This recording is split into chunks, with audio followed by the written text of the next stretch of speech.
అందరికీ Sabbath shalom. పరమ తండ్రి మీకు స్తోత్రములు, పరమ తండ్రి మీకు స్తోత్రములు. బిగ్గరగా చెప్పుదాము, పరమ తండ్రి మీకు స్తోత్రములు. సిస్టర్స్ సైడ్ నుంచి వినబడతలేదు. మీ యొక్క పిచ్చే బాగుంటుంది, ఎక్కువగా ఉంటుంది, మీదే కీచుతో ఎక్కువ ఉంటుంది, మీదే ఎక్కువ బిగ్గరగా రావాలి. పరమ తండ్రి మీకు స్తోత్రములు. Okay, thank you. మరి లేఖన భాగం చదివిన దాన్ని బట్టి మీకు అర్థమై ఉంటుంది. ఈరోజు కూడా స్త్రీల గురించి ఉపదేశిస్తున్నారు అని. మరి అవును, నిజమే, గుణవతి అయిన భార్య దొరుకుట అరుదు, చాలా చాలా అరుదు అని నేను చాలా మార్లు అంటుంటాను. గుణవతి అయిన భార్య దొరుకుట చాలా చాలా అరుదు. అయితే పరిశుద్ధ గ్రంథము స్త్రీలకు ఎలాంటి విలువనిచ్చింది, ఆ విలువను ఏమాత్రము తక్కువ చేసినా పరమ తండ్రి ఆయనకి ఇష్టం ఉండదు. సామెతల గ్రంథాన్ని మహాజ్ఞానంతో రాసిన మహాజ్ఞాని అయిన సొలొమోను మరి దారి తప్పి, త్రోవ తప్పిపోయి, చెడిపోయి, కామతప్తుడై అనేక మంది భార్యలు చేసుకొని ఎందరిని చేసుకున్నాడట? రాజకుమార్తెలైన ఎందరు? 700 మంది భార్యలు, రాజుల యొక్క కుమార్తెలను. అంటే దేశ విదేశాల యందు అనేక దేశాల నుంచి రాజుల యొక్క కుమార్తెలను 700 మందిని చేసుకున్నాడు. ఇక 300 మంది ఉపపత్నులు. వీరి ద్వారా మరి ఆయన నేర్చుకున్న లెసన్ ఈ యొక్క సామెతల గ్రంథంలో 31వ అధ్యాయంలో చెప్తున్నాడు అన్నట్టు. ఒకవేళ నా మొదటి భార్య గుణవతి అయింటే బాగుండునేమో, నా భార్య మొదటి భార్య గుణవతి అయి ఉండుంటే నేను ఇలా పెక్కు మంది భార్యలను చేసుకుని ఉండేవాడిని కానేమో, ఇలా నా జీవితాన్ని నాశనం చేసుకుని ఉండేవాడిని కానేమో అని ఆయనకు తనకు అనిపించి ఈ యొక్క చివరి అధ్యాయంలో, అనగా తనకున్న 1000 మంది భార్యలలో ఒకరని ఉన్నారా గుణవతి? లేరని ఆయన చెప్పకనే చెప్తున్నారు. ఆ 1000 మందిలో ఒక్కరు కూడా గుణవతి లేరు అని ఆయన చెప్పకనే చెప్తున్నారు. సో మనము వాక్యంలోనికి వెళ్ళే ముందు మొదటి పేతురు పత్రిక 3వ అధ్యాయము 4-5 వచనాలు నేను చదువుతాను. మైకు స్వప్న చెల్లెమ్మకి ఇవ్వండి, మెసేజ్ విషయమై ప్రార్థన చేస్తారు. పేతురు గారు రాసిన మొదటి పత్రిక 3వ అధ్యాయము 4-5 వచనాలు నేను చదువుతాను. తర్వాత వచనాలు మీరు చదివి సహకరించండి. సాధువైనట్టియు మృదువైనట్టియునైనా గుణము అను అక్షయాలంకారము గల మీ హృదయపు అంతరంగ స్వభావము మీకు అలంకారముగా ఉండవలెను. అది ఎలోహిము దృష్టికి మిగుల విలువగలది. అటువలే పూర్వము ఎలోహిమును ఆశ్రయించిన పరిశుద్ధ స్త్రీలను తమ స్వపురుషులకు లోబడి ఉండుట చేత తమ్మును తాము అలంకరించుకొనిరి. ప్రార్థన. అందరికీ సబ్బాత్ షలోమ్. పరిశుద్ధుడా, మహోన్నతుడా, సర్వాధికారి, సర్వశక్తిమంతుడా, యాషవా మెస్సయ్య, నీ పరిశుద్ధమైన ఘనమైన శ్రేష్టమైన నామమును బట్టి నీకు 100 స్తోత్రములు తండ్రి. నా తండ్రి అయిన యెహోవా, పోయిన సబ్బాత్ నుంచి సబ్బాత్ వరకు నీ కృపలో నాయన, నీ చల్లని రెక్కల నీడలో మమ్మలను క్షేమంగా ఉంచి వారి యొక్క సబ్బాతు నాడు నీ మందిరంలో కనబడవలెనని సిద్ధపడి వచ్చిన ప్రతి ఒక్కరిని నా తండ్రి నీ సన్నిధిలోని మేళ్ల చేత నింపండి, సబ్బాత్ ఆశీర్వాదాలతో నింపండి తండ్రి.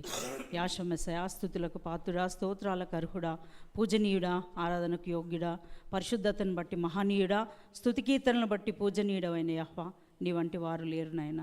మీరే ఆదియు అంతమై ఉన్నారు. ఆశ్చర్యక్రియలు అద్భుత కార్యాలు చేయుటకు సమర్థులు నాయన, యోగ్యుడవు తండ్రి, శక్తిమంతుడవు నాయన. నా తండ్రి అయిన యెహోవా, ప్రతి విశ్రాంతి దినాన నాయన మరి నీ మందిరంలో మమ్మల్ని నీ వాక్యం ద్వారా హెచ్చరిస్తున్నావు, బలపరుస్తున్నావు, సరిచేస్తున్నావు, గద్దిస్తున్నావు తండ్రి. నాయన ఇప్పుడు కూడా నాయన నీ వాక్యం ద్వారా మాతో మాట్లాడండి. అన్నను నాయన నీ రాను చాటున మరుగు చేసుకొని నాయన వాక్యం బోధిస్తుండగా తండ్రి మరి మీరే ఆయనతో ఉండండి నాయన, నీ ఆత్మతో నింపండి తండ్రి. యాషమెస్సయా నాయన, నా తండ్రి అయిన యెహోవా, ఎలాంటి డిస్టర్బెన్సెస్ రాకుండా, ఇంటర్నల్ నాయన నెట్ ఇష్యూసే కానీ కరెంట్ ప్రాబ్లమ్స్ రాకుండా నాయన తొందరగా పవర్ నాయన రప్పించగలరని నాయన నా తండ్రి మరి అన్నను నీ దయగల హస్తాలకు అప్పజెప్పుకుంటూ యాషమెస్సయా పరిశుద్ధ నామముని అడిగి వేడుకొని ప్రార్థిస్తున్నాను తండ్రి. ఆమేన్. థ్యాంక్ యూ చెల్లెమ్మ. మరి ఈ అనుభవాలన్నిటినీ జ్ఞాపకం చేసుకుంటూ పరమ తండ్రికి ఇష్టుడైన ప్రియుడైన శిష్యుడు పేతురు గారు రాస్తున్నారు. స్త్రీలకు ఎలాంటి యొక్క అలంకారం ఉండాలట, మీ హృదయము అంతరంగ స్వభావము ఎలా ఉండాలి, సాధువైనట్టియు మృదువైనట్టియు అను గుణమనే అక్షయాలంకారం. అనగా ఈ గుణం అనేది అది అక్షయమయ్యేది కాదు, అది అనగా అది క్షయమయ్యేది కాదు, అది అక్షయమైనది.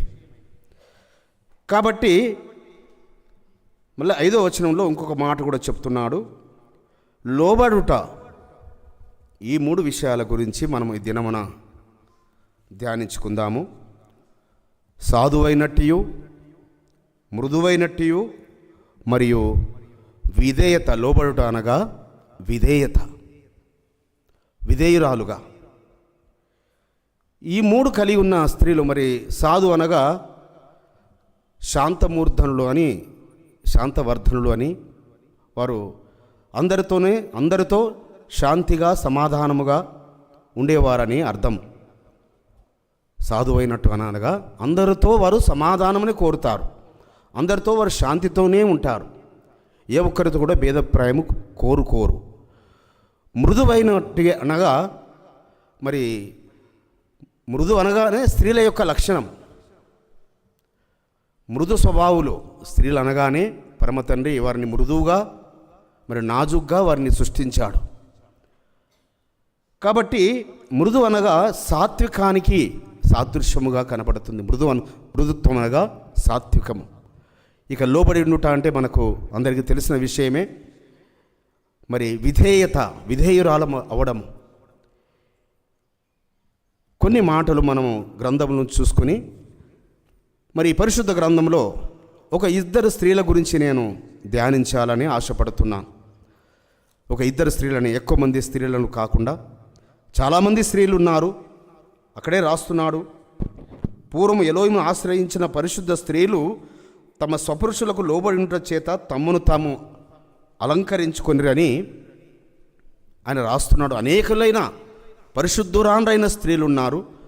కానీ నేను ఒక 2 స్త్రీల గురించి ధ్యానించే ముందు కొన్ని మాటలు, మృదువైన మాట 15వ అధ్యాయము సామెతల గ్రంథము 1వ వచనం చూసినట్టయితే, సామెతల గ్రంథము 15వ అధ్యాయం 1వ వచనం.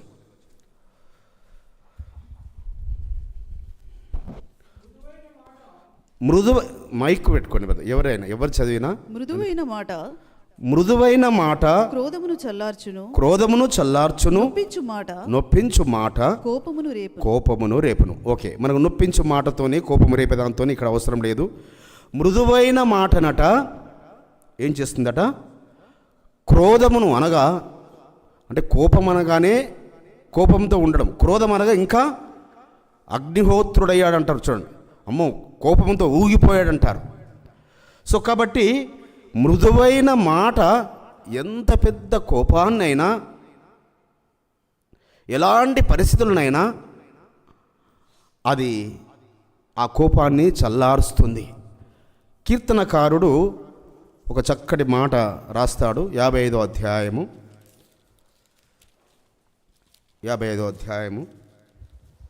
దావీదు రాజు గారు రాసిన కీర్తన 55వ అధ్యాయము 21వ వచనం. వారి నోటి మాటలు వెన్నవలే మృదువుగా వెన్నవలే. మృదువు అనగా ఎలానట? వెన్న ఎంత మృదువుగా ఉంటుంది. వెన్నను మళ్ళీ కరిగించిన తర్వాత నెయ్యి కొంచెం గరుకుగా ఉంటుంది. వెన్నంత స్మూత్గా ఉండదు నెయ్యి. అందులో నుంచి వచ్చిందే. కానీ కాబట్టి దేనితో పోలుస్తున్నాడు? వారి యొక్క నోటి మాటలు ఎలానట? వెన్నవలే మృదువుగా. అంటే మృదువైన స్త్రీల యొక్క మాటలు, ఆ సాధుగుణము కలిగిన యొక్క స్త్రీల యొక్క మాటలు, ఆ విధేయురాన్రైన ఆ లోబడే తత్వమున్న యొక్క స్త్రీల యొక్క మాటలు ఎలా ఉంటాయట? వెన్నవలే చాలా నునుపుగా, చాలా మృదువుగా. కాబట్టి బిడ్డలారా, మరి ఎందుకు పరమ తండ్రి స్త్రీల గురించి ఇంత గొప్పగా రాయించి పెడుతూ వచ్చాడు? స్త్రీల ద్వారానే ఏదేకని కట్టబడుతుంది. ఒక దేశము కట్టబడమన్నా, ఒక రాజ్యము కట్టబడమన్నా, ఒక గృహము, ఒక ఇల్లు కట్టబడమైనా ఏమంటాడు? జ్ఞానవంతురాలు ఇల్లు కట్టుతుంది, మూర్ఖురాలైతే తన చేతులతో ఊడబెరికేస్తుంది. సో జ్ఞానవంతురాలుగా ఉండాలని ఎందుకు పరమ తండ్రి స్త్రీల ఎడల అంత వాంఛ కలిగి ఉన్నాడు? అనగా మనము జన్మత ఎవరము కూడా మృదు స్వభావం కాము. మన తల్లిదండ్రులను బట్టి, మన పితరులను బట్టి, లేక మన గ్రాండ్ పేరెంట్స్ని బట్టి కొన్ని మనకు జీన్స్ వస్తుంటాయి ఆటోమేటిక్గా.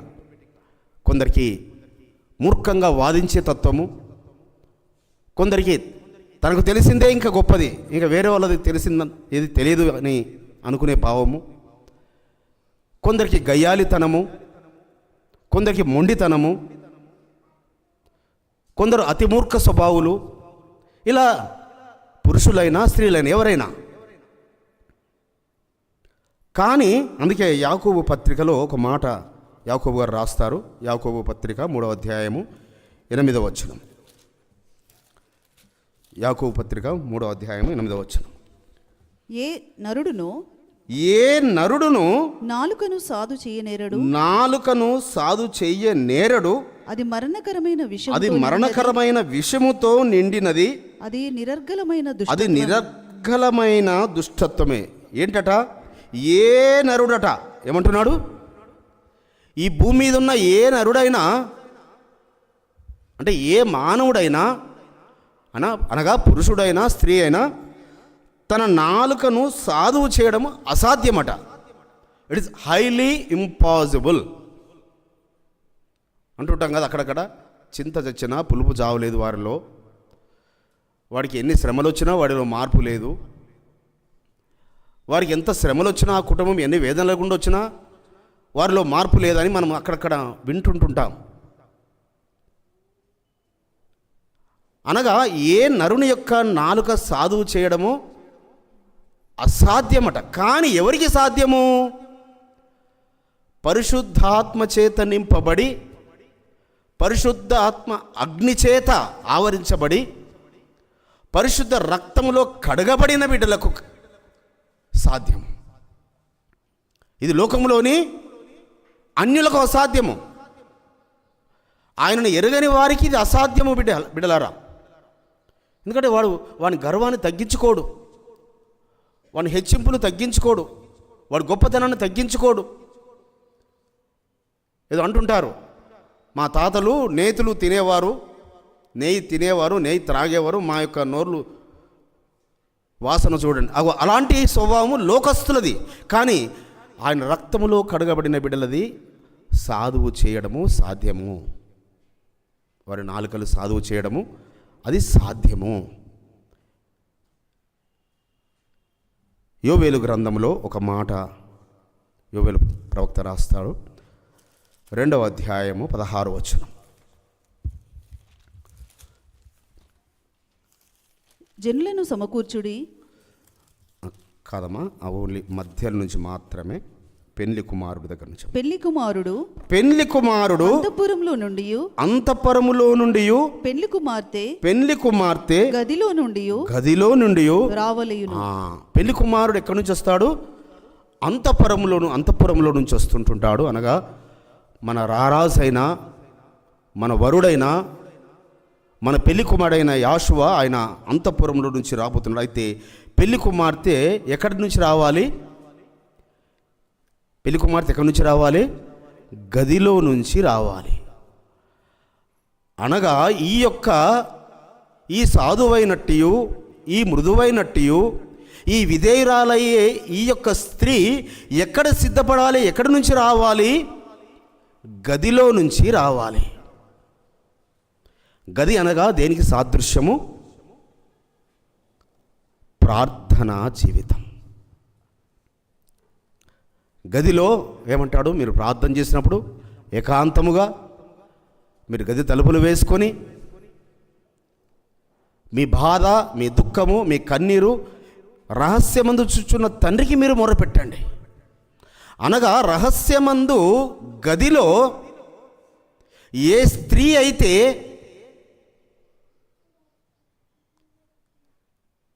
తన ప్రార్థన జీవితము ద్వారా తన యొక్క గుణము అనే అక్షయాలంకారాన్ని, తన అంతరంగ స్వభావాన్ని మార్చుకుంటుందో ఆ స్త్రీలు ఆయన చేత ఎన్నుకోబడిన వారు.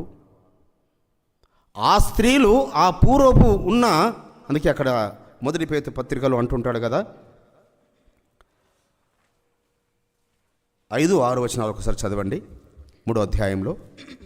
అటువలే పూర్వము ఎలోహింను ఆశ్రయించిన పరిశుద్ధ స్త్రీలను తమ స్వపురుషులకు లోబడి ఉండుట చేత తమ్మును తాము అలంకరించుకొనిరి. ఆ ప్రకారము శారా అబ్రహామును యజమానుడని పిలుచుచు అతనికి లోబడి ఉండెను. మీరును యోగ్యముగా నడుచుకొనుచు ఏ భయమునకు బెదరక ఉన్న ఎడల ఆమెకు పిల్లలవుదురు. శారాకు పిల్లలు అవ్వాలి అంటే శారావలే తన యజమానునికి లోబడుతూ, తన యజమానికి విధేయురావులవుతూ ఏ విధంగా తను నడుచుకున్నదో మీరు కూడా ఆమె యొక్క పిల్లలు అవ్వాలంటే మీరు ఆ విధంగా నడుచుకోవాలని. అనగా పూర్వము ఎలోహిమును ఆశ్రయించిన స్త్రీలు ఆ విధంగా సిద్ధపడ్డారు. వారి గదులలో వారు సిద్ధపడ్డారు. మరి నేను 2 స్త్రీలు అన్నాను కదా, ఒక స్త్రీ గురించి చూసుకుందాము. మరి చాలా మార్లు మనం ఉపదేశించుకుంటుంటాము ఈ స్త్రీ గురించి. చాలా మార్లు మరి నిజంగా చెప్పాలంటే ప్రతి వారం కూడా ఈ స్త్రీ పేరు రాకుండా, లేక ప్రతి మెసేజ్లో ఉపదేశించకుండా ఉండని సేవకులు ఉండరేమో. 1 సమూయేలు గ్రంథము 1వ అధ్యాయము 13-16 వచనాలు. 1 సమూయేలు గ్రంథము 1వ అధ్యాయము. ఆమె పెదవులు మాత్రము కదులుచుండి ఆమె స్వరము వినబడకయుండెను గనుక ఏలి ఆమె మత్తురాలై ఉన్నదనుకొని ఎంతవరకు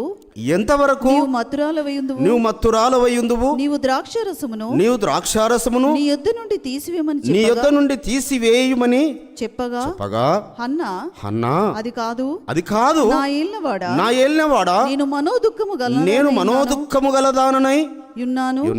నేను ద్రాక్షారసమునైనను మద్యమునైనను పానము చేయలేదు గాని నా ఆత్మను యెహోవా సన్నిధిని కుమ్మరించుకొనుచున్నాను. నీ సేవకురాలనైన నన్ను పనికి మాలిన దానిగా ఎంచవద్దు. అత్యంతమైన కోప కారణమును బట్టి బహుగా నిట్టూర్పులు విడిచుచు నాలో నేను దీన్ని చెప్పుకొనుచున్నానంటే ఇక్కడ హన్నమ్మ ఏం చేస్తుంది? మందిరానికి వెళ్ళింది, ప్రార్థన చేస్తున్నది మౌనముగా. అంటే తన ప్రార్థన, తన మూలుగు ఏ ఒక్కరికి, తన గుసగుస శబ్దం కూడా ఎవరికి వినపడకూడదు అని తన ప్రార్థన చేస్తూ తన హృదయాన్ని కుమ్మరించుకుంటూ తన దుఃఖమునంతా కన్నీటినంతా అక్కడ మరి కుమ్మరిస్తుంటుండగా, ఎందు గురించి? ఎల్కానాకు 2 భార్యలు. ఈమె పెద్ద భార్య, చిన్న భార్యనేమో పిల్లలు కంటూ ఉన్నది, పెద్ద భార్యకు పిల్లలు లేరు. సో ఆ యొక్క చిన్న భార్య ద్వారా ఎన్ని ఈసడింపులకు గురవుతున్నదో ఈవిడ, ఎన్ని మాటల చేత ఈమెను వేదనకు గురి చేస్తున్నదో. వారి బంధుమిత్రులు లేక ఇరుగు పొరుగు వారు ఎందరూ ఈమెను మాటలు అంటున్నారు. ఎందుకంటే భర్తలో లోపం ఉన్నట్టయితే చిన్న భార్యకు పిల్లలు కాకూడదు కదా అని ఈమెను గొడ్రాల అని రకరకాలుగా ఆమెను వేదనకు గురి చేస్తూ ఉంటుండగా, ప్రతి సంవత్సరం వచ్చినప్పుడల్లా మరి మందిరానికి వచ్చినప్పుడల్లా ఆమె బాధనంతా కుమ్మరించుకుంటుంది. అయితే బాధను కుమ్మరించుకునే ముందుగా ఆమె గదిలో సిద్ధపడి రాకుండా ఎప్పుడు ఇక్కడికి రాలేదు. ఆమె తన ఇంటియో తన రహస్యంలో ఉన్న చూసే తండ్రికి విజ్ఞాపన చేయకుండా, తను మొరపెట్టకుండా, తన అవమానమును తీసివేయమని ఇక్కడికి ఓన్లీ వచ్చి మందిరానికి వచ్చే మొరపెట్టుకోవడం కాదు ఆ తల్లి. ఇంటి దగ్గర ఎంతగా సిద్ధపడుచున్నదో. అందుకే ఇవన్నీ చూసి, ఎందుకమ్మా 10 మంది కుమారుల కన్నా నేను నీకు ఎక్కువ కాదా? నీకు ఎక్కడైనా నేను తక్కువ చేశానా? ఆమెకు ఒక చీర తీసుకొస్తే నీకు 4 చీరలు తెచ్చాను. ఆమెకి ఏదైనా ఒకటి పెడితే నీకు 4 అంతలు పెట్టాను. నీకు ఎక్కడ తక్కువ చేశాను నేను? నువ్వెందుకు వేదనకు గురవుతున్నావు? ఎందుకంటే ఈమెనే ఎక్కువగా ప్రేమించాడు, ఈ హన్నానే ఎక్కువగా ప్రేమించాడు ఎల్కానా. కానీ పరమ తండ్రి ఆమె గర్భాన్ని మూసాడని రాయబడి ఉంది. పరమ తండ్రి అట సో ఆమె గర్భము తెరవబడ కొరకు ఆమెను గదిలో సిద్ధపరుస్తూ వస్తున్నాడు. సో సిద్ధపాటులో మరి మందిరానికి వచ్చిన తర్వాత యాజకుడి ద్వారానన్నా ఏమైనా ఆదరణ దొరుకుతుందేమో అంటే, యాజకుడైనా ఏమైనా ఆదరిస్తాడేమంటే, యాజకుడు ఏమంటున్నాడు? ఏంటమ్మా, ఇంకా ఎంతకాలం మత్తురాలవై ఉంటావు? ఇంకా ఎంత తాగి తూలుతుంటుంటావు? ఏం చేస్తున్నావు మందిరానికి వచ్చి అని ఆయన అనే మాటలకు ఒకసారి పరిశుద్ధులైన బిడ్డలారా, నిజంగా ఎవరైనా మిమ్మల్ని అన్నారనుకోండి, ఎందుకంటే ఆమె తాగిందా చెప్పండి? అన్నమ్మ తాగున్నదా? ద్రాక్షరసం తీసుకుని ఉందా? కాదు. కానీ అక్కడ మందిరంలో ఉన్న సేవకుడు, యాజకుడు ఆ మాటలు అంటుంటుంటే ఆమె యొక్క దీన మనసు చూడండి, ఆమె సాధువైనట్టి గుణము చూడండి, ఆమె మృదువైన జవాబు చూడండి. అయ్యా 16వ వచనం, నీ సేవకురాలైన నన్ను పనికి మాలినదానిగా ఎంచొద్దు. అయ్యా మీరు నన్ను పనికి మాలిందని అనుకోకండి. నేను పనికి మాలినదానై మందిరానికి రాలేదు.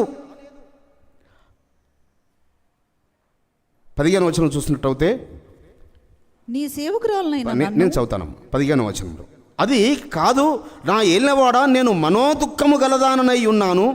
నేను ద్రాక్షారసమునైనను మద్యమునైనను పానము చేయలేదు, కానీ నా ఆత్మను యెహోవా సన్నిధిని కుమ్మరించుకొనుచుడు. నాలుక కరుచుకొని ఉంటాడు ఏలియా గారు. అయ్యో నేను పొరపడ్డాను.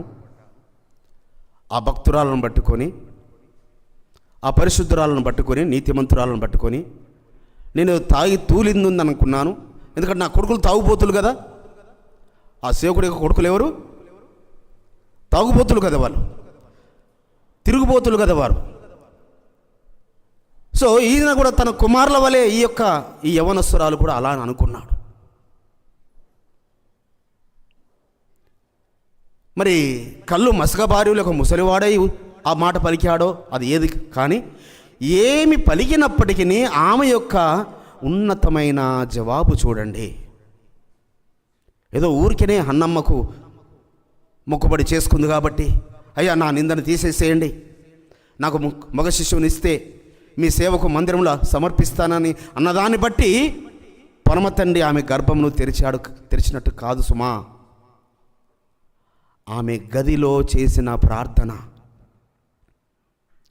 ఆమె గదిలో ప్రార్థన చేస్తూ నేను చాలామంది ఇంతకుముందు చెప్పాను కదా, ఎందుకు రాహేలమ్మ యొక్క గర్భమును మూసాడు, లేయా గర్భమును తెరిచాడు.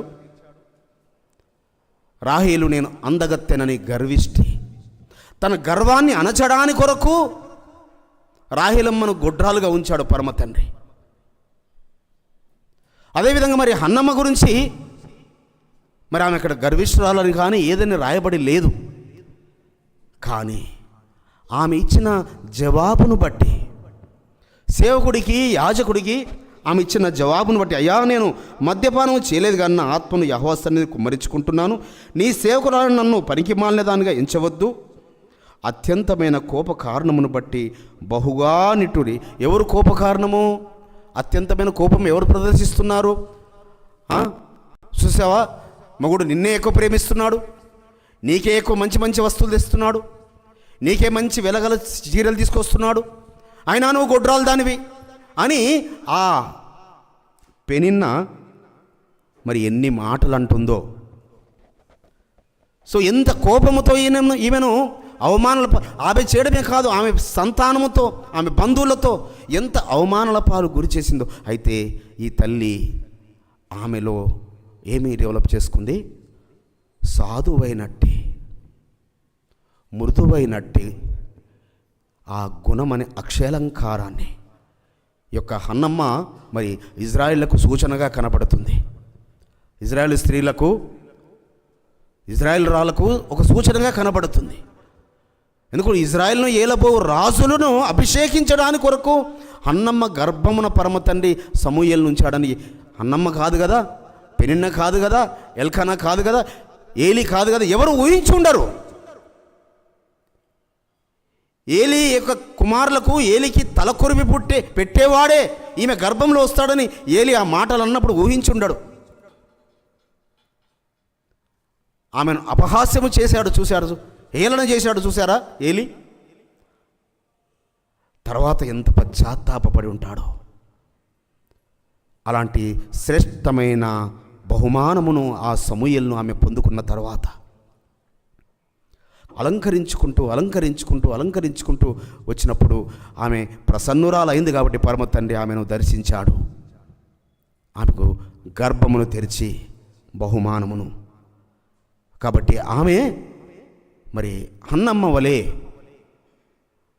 వలే అవును స్త్రీలారా, బిడ్డలారా, యవనస్తురాండారా, మీరు కూడా మీ గుణము అనే అక్షయాలంకారమును ఎక్కడ సిద్ధపడాలి?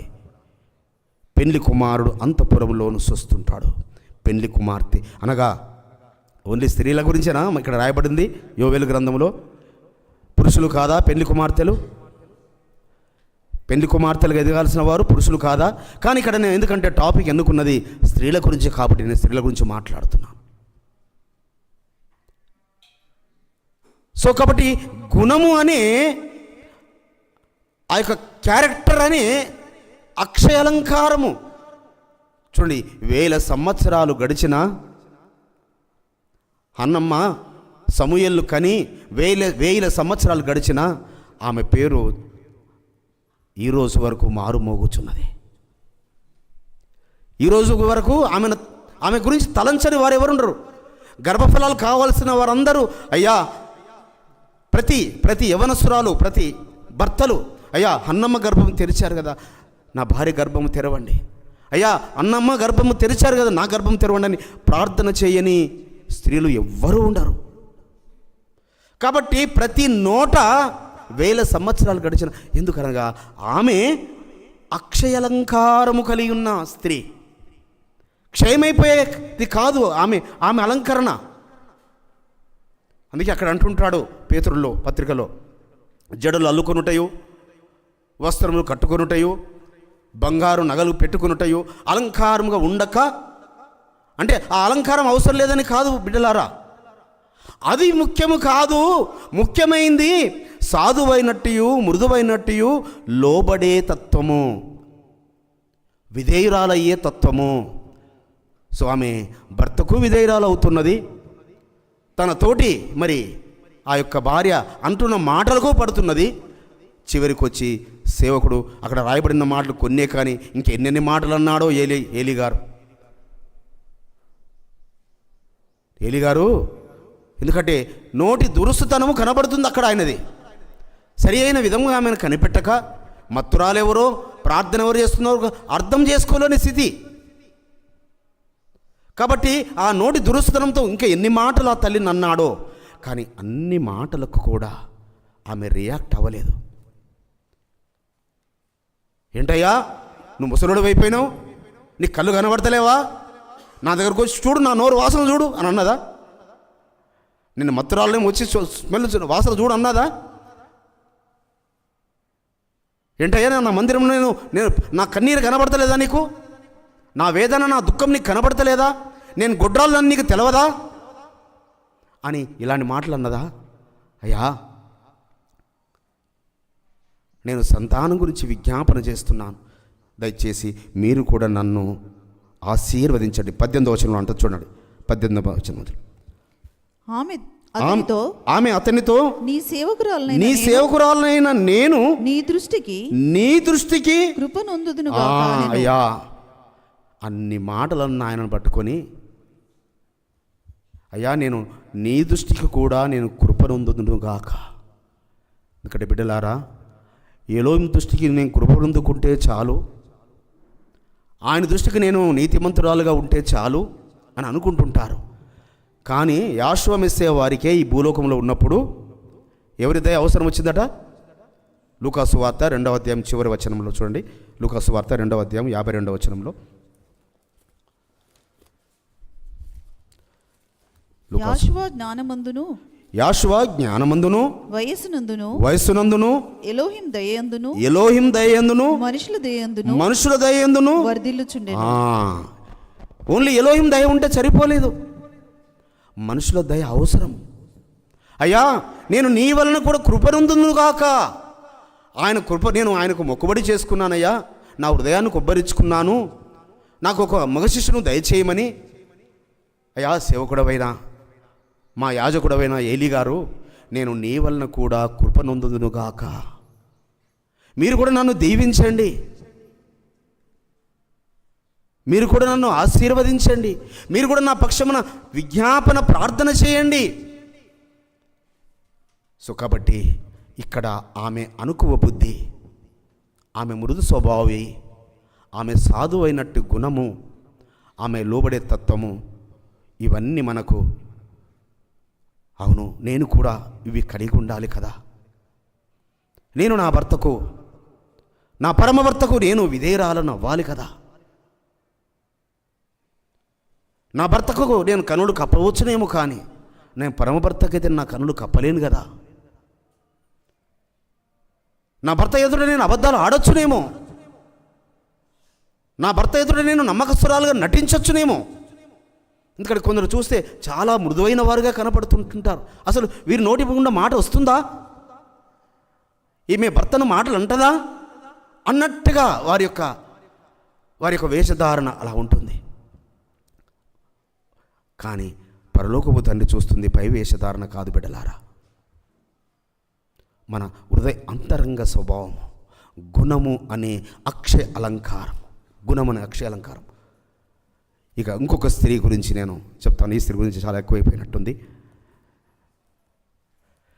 గెస్ చేయగలుగుతారా ఎవరైనా? ఇంకొక స్త్రీ గురించి ఎవరి గురించి తీస్తాననేది ఎవరైనా గెస్ చేయండి.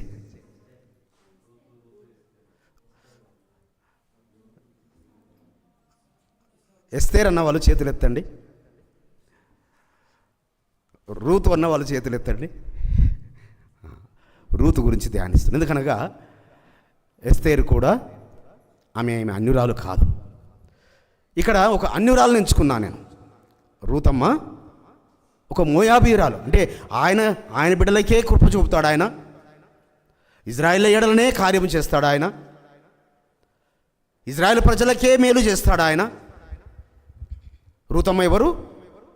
మోయాబీయురాలు. ఆమె తల్లిదండ్రులు కానీ ఆమె తోబుట్టులు కానీ నేను మా అత్తమ్మతో వెళుతానంటే వెళ్ళమ్మా అని సంతోషంగా సాగనంపి ఉంటారా చెప్పండి? వెళ్ళు తల్లి వెళ్ళు, అక్కడికి వెళ్ళి వర్ధిల్లు అని సాగనంపి ఉంటారా చెప్పండి? ఎందుకు వెళుతావే పిచ్చిదానా? నువ్వు యవనస్తురాలవు, మీ అత్త ముసలిది. ఆ ముసలామెతో వెళ్ళి నువ్వు ఏం చేస్తావు? నువ్వు అసలు అక్కడ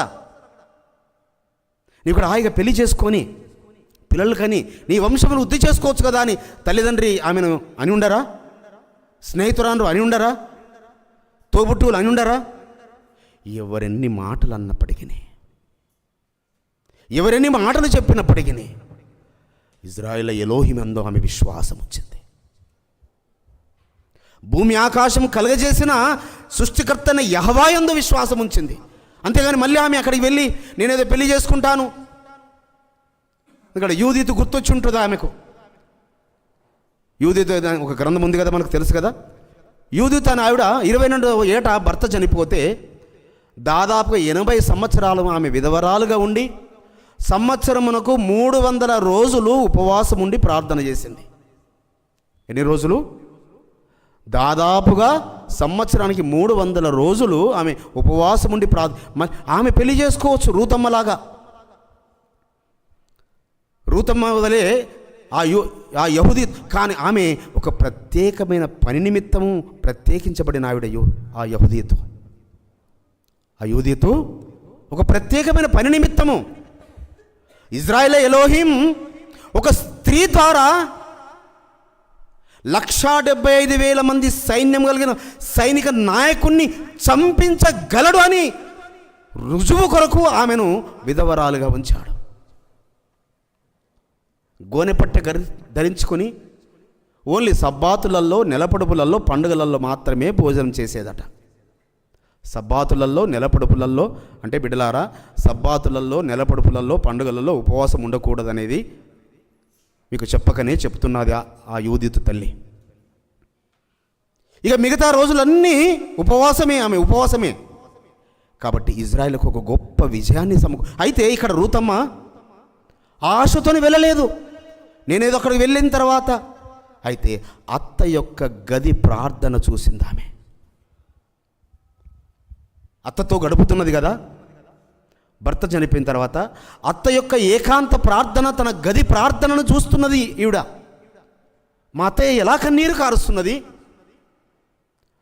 మా అత్తయ్య మా భర్తల గురించి, మా మామయ్య గురించి ఎలా ఏడుస్తున్నది, మా గురించి ఎలా ఏడుస్తున్నది.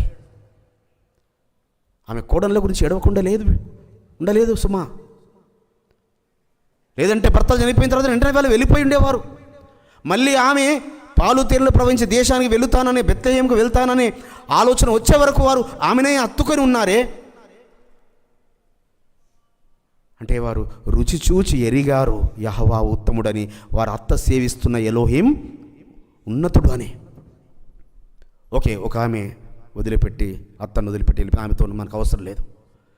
అయితే ఒక మోయాబీరాలు, ఒక అన్యజనురాలు, ఎలోహిం అంటే ఎరుగని ఆవిడ, నీ దేవుడే నా దేవుడు, నీ జనమే నా జనము, నీవు నివసించే చోటనే నేను నివసిస్తా, నీవు మరణించే చోటనే నేను మరణిస్తా, మన ఇద్దరిని మరణం తప్ప వేరే ఏదన్నా ఎడబాస్తే నాకు ఎంతైనా కీడు ఆయన చేయునుగా కానీ అనే మాట ఊరికే పలకలేదు ఆవిడ.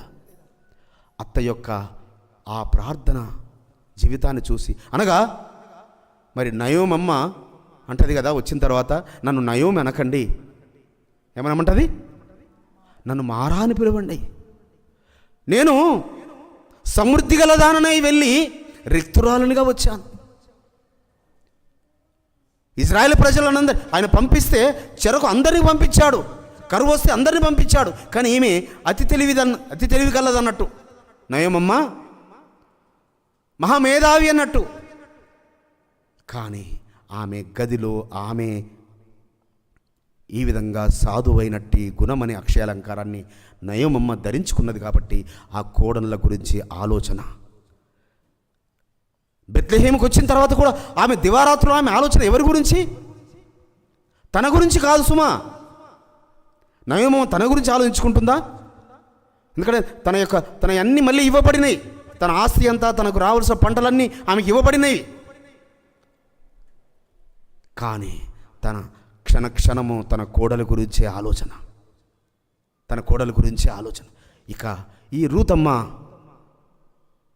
మరి అక్కడ ఆ దేశంలోనే తను పెళ్లి చేసుకుని ఉండలేదా? చెప్పండి, ఉండగలదా లేదా? పోనీ ఇక్కడికి వచ్చిన తర్వాతనైనా కొద్దివారిని కానీ గొప్పవారిని కానీ ఎవరినైనా యవనస్తుల వైపు చూస్తున్నదా? ఆవిడ కనులెత్తి చూస్తున్నదా? తన అత్తతో కలిసి గదిలో ప్రార్థన ఆ సాధువైనట్టి, ఆ మృదువైనట్టి ఆ పరమ తండ్రికి విధేయురాలవుతుంది. ఇక్కడ భర్తకు విధేయురాలవడానికి ఎవరికి విధేయురాలవుతుంది? ఆమె తన అత్తయ్యకు విధేయురాలవుతుంది, తన అత్తయ్య సేవిస్తున్న ఎలోహింకు విధేయురాలవుతుంది. ఎందుకంటే మమ్మల్ని ఆశీర్వదించువాడు ఆయన, మమ్మల్ని పోషించువాడు ఆయన, మాకు రాజ్యమును పరలోక రాజ్యమును ఇచ్చేవాడు ఆయన. ఇక బోయజు గారు భార్యనవుతానని ఆమె కలలో కాదు కదా, ఆమె తలంపుల్లో కూడా ఎన్నడూ ఊహించి ఉండదు. ఆమె కూడా విధవరాలుగానే, మేమిద్దరం విధవరాలుగానే ఇలా ఉంటాము, ఎందుకంటే నీ సమాధి ఎక్కడ ఉంటుందో నా సమాధి అక్కడే ఉంటుంది అత్తయ్య అని పలికిన మాట. సుఖపట్టి బిడ్డలారా, అక్కల్లారా, చెల్లెల్లారా, యవనస్తులని బిడ్డలారా, మీ గదిలో ఎలా సిద్ధపడుచున్నారు మీరు? మీ గది సిద్ధపాటు, మీ పెళ్లి కుమార్తె సిద్ధపాటు, పెళ్లి కుమార్తె గదిలో నుంచి రావాలి. ప్రార్థనా జీవితం. ప్రార్థనే నీ ప్రవర్తన మార్చివేస్తుంది, ప్రార్థన నీ సమస్తము మార్చివేస్తుంది.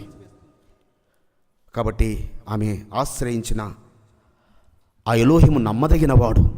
రూతమ్మ ఆశ్రయించిన ఎలోహిం అంటే రూతమ్మ ఎవరికి సాదృశ్యంగా ఉందనగా సర్వభూప్రపంచంలోని అన్యజనులను సైతము ఆయన ఆశీర్వదించువాడు అని, ఒక మోడుబారిన జీవితాన్ని చిగురింప చేయగలడు అని. ఏమంటది? అమ్మా, నువ్వు నాతో వచ్చే ప్రయోజనం ఏంటి? నేను ముసలిదాన్ని అయిపోయా, నాకు లేదు నమ్మకం కలిగేదని నేను పురుషునితో వెళ్ళి నేను మళ్ళీ కుమారులను కంటే వాళ్ళు పెరిగి పెద్దవారయ్యే వరకు నువ్వు ఉంటావా? నువ్వు వెళ్ళిపోతల్లి అంటే వెళ్ళిందా? ఎలోహిమును వదలలేదు, అత్తయ్యను వదిలిపెట్టలేదు. కాబట్టి ఆమె అత్తయ్యకు విధేయురాలవడము నేర్చుకున్నది. కాబట్టి కోడల గురించి అంతగా ప్రేమ, అంతగా ఆలోచన అత్తయ్యకు. నిజంగా అలాంటి అత్తాకోడళ్ళు అందరూ ఉంటే ఎందుకు భర్తలకు బాధలుంటాయి, కొడుకులకు ఎందుకు బాధలుంటాయి, ఎందుకు కుటుంబాలు విడిపోతాయి? కాబట్టి నయమమ్మ ద్వారా, రూతమ్మ ద్వారా ఆ గది ప్రార్థన, వారి ప్రార్థనను వారు సిద్ధపరిచింది. వారి వంశంలో నుంచి, రూతమ్మ వంశంలో నుంచి నజరేయుడైన యాషువా మెస్సియా, ఆమె గర్భంలో నుంచి, అన్నమ్మ గర్భంలో నుంచేమో ఇజ్రాయెల్ రాజులను అభిషేకించడానికి కొరకు సమూయేలు గారు వస్తే, ఈ యొక్క మూడుబారిన జీవితంలో ఈ విధవరాలి యొక్క గర్భంలో నుంచి భూప్రపంచాన్ని ఏలే రాజు వస్తాడని ఆమె ఊహించి ఉండదు. అలా అని పెళ్ళైన తర్వాత, కుమారులను కన్న తర్వాత బోయజు గారు చాలా ధనవంతుడు కదా, తన రథాలను, తన గుర్రాలను ఇచ్చి మోయాబు దేశముకు రూతమును పంపించి సువార్త చెప్పించి ఉండి ఉంటాడు తప్పనిసరిగా. అమ్మా, వెళ్ళి నీ బంధువులకు తెలియపరచు నీ జీవితాన్ని ఎలా చిగురింపజేశాడో. నిన్ను వద్దన్న వారికి వెళ్ళి చెప్పు, సువార్త చాటింపు, ఇజ్రాయేల్ ఎలోహిమే నిజమైన ఎలోహిమని. ఇది నా ఊహ మాత్రమే, ఇక్కడ రాయబడి లేదు. తప్పనిసరిగా రూతమ్మ వెళ్ళి తన బంధువులకు, తన రక్త సంబంధికులకు, ఎందుకంటే ఏ బిడ్డకైనా తన రక్త సంబంధం మీద ప్రేమ ఉంటుంది, తన తల్లిదండ్రుల మీద, తన తోబుట్టువుల మీద, తన బంధువర్గం మీద. కాబట్టి వెళ్ళి ఇదిగో నా జీవితాన్ని ఇలా అంటే గొప్పకో ఘనతకో కాదు, ఇదిగో నా జీవితాన్ని ఇలా చేశాడని చెప్పడానికి తప్పనిసరిగా వెళ్ళి ఉంటుంది. అందుకే బోయజు గారు ఒక మాట అంటాడు. బోయజు గారు రూతు గ్రంథము 2వ అధ్యాయము 12వ వచనం. యెహోవా నీవు చేసిన దానికి ప్రతిఫలమిచ్చును. ఇశ్రాయేలు ఎలోహిమైన యెహోవా రెక్కల క్రింద సురక్షితముగా నుండునట్లు నీవు వచ్చితివి.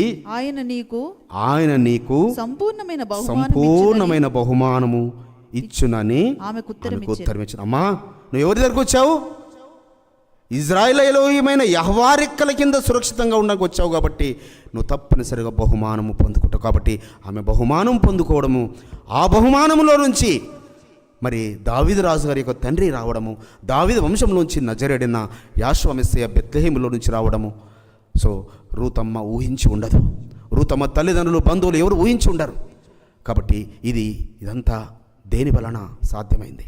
బిడ్డలారా, గదిలో నుంచి పెళ్లి కుమార్తె సిద్ధపడవలసి ఉంది. నిజముగా రూతమ్మ పేరిట ఒక గ్రంథమే రాయబడింది. ఒక మోయాబీయురాలైన, ఒక అన్యురాలైన 66 గ్రంథాలలో ఒక గ్రంథమే రూతమ్మ పేరిట రాయబడింది. మరి మన పేర్లు ఆయన సముఖంలో ఉన్న గ్రంథంలో రాయబడతాయేమో. మనము ఈ విధంగా సాధువైనట్టు, మృదువైనట్టు, గుణమనే అక్షయాలంకారం కలిగి మనము ఆయనకు విధేయురాండ్రమై, మన భర్తలకు విధేయురాండ్రమై, మరి భార్యాభర్తలు ఇద్దరు కలిసి ఆ పరమ భర్తకు విధేయురాండ్లు అవుతే, నువ్వు గదిలో నుంచి సిద్ధపాటు, మరి ఎందరూ గదిలో సిద్ధపాటు ప్రార్థన కలిగి ఉంటున్నారు? ఇంటిలో ఎంతగా వారంలో 7 రోజులలో ఎంతగా 24 గంటల్లో ఎంతగా నువ్వు ప్రార్థన కలిగి ఉంటున్నావు? గదిలోని సిద్ధపాటు ప్రార్థన, మందిరానికి వస్తున్నావు అంటే సిద్ధపాటు ప్రార్థన ఎంత కలిగి ఉంటున్నావు? మందిరానికి వస్తే సరిపోతుంది, వాక్యం వింటే సరిపోతుంది, ఆరాధన చేస్తే సరిపోతుంది కాదు బిడ్డలారా. అన్నమ్మ సిద్ధపడి వచ్చింది, మందిరానికి వెళ్ళింది, గొప్ప బహుమానం పొందుకున్నది. అత్తయ్య దగ్గర నేర్చుకున్నది, రూతమ్మ నయమమ్మ దగ్గర నేర్చుకున్నది. ఆమె ఇజ్రాయేల్ వంశమును ఏలే రాజు, సర్వ భూప్రపంచమును ఏలే రారాజు పుట్టబోయే తల్లికి కారణభూతురాలైంది ఆవిడ. కాబట్టి ఆమె పేరిట ఒక గ్రంథము రాయబడము. చూడండి, ఒక గ్రంథము రాయబడము. అంతకన్నా మంచి భక్తు శారమ్మ పేరిట ఒక గ్రంథం ఉందా? రెబకమ్మ పేరిట ఉందా? ఇంకెవరి పేరిట ఉందా? కాబట్టి బిడ్డలారా, మన పేర్లు ఆయన సముఖంలో ఉన్న గ్రంథంలో రాయబడతాయేమో, రాయబడుతున్నట్లుగా మనము గదిలో సిద్ధపడదాము. ఆ సాధువైనట్టు, మృదువైనట్టు, గుణమనే అక్షయాలంకారము, అదే అలంకారముగా మనకు ఉన్నప్పుడు మనము విధేయత నేర్చుకుంటాము, లోబడతాము. పరమ తండ్రి ఈ 3 గుణాలను నిజంగా ఏ స్త్రీకైతే కలిగి ఉంటుందో, సాధువైనట్టు, మృదువైనట్టు, మరియు విధేయురాలయ్యే తత్వము ఎవరిలో అయితే గదిలో వారు ప్రార్థన ద్వారా అలవర్చుకుంటారో వారి యొక్క కుటుంబాలు, వారి వంశాలు ఆశీర్వదించబడతాయి. వారి ప్రార్థనలకు జవాబునిస్తాడు, అద్భుతములు చేస్తాడు. అద్భుతములు చేయగల శక్తిమంతుడు మనం కలిగి ఉన్నాం. అట్టి కృప పరమతని మనందరి ఎడల విస్తరింపచేయునుగాక.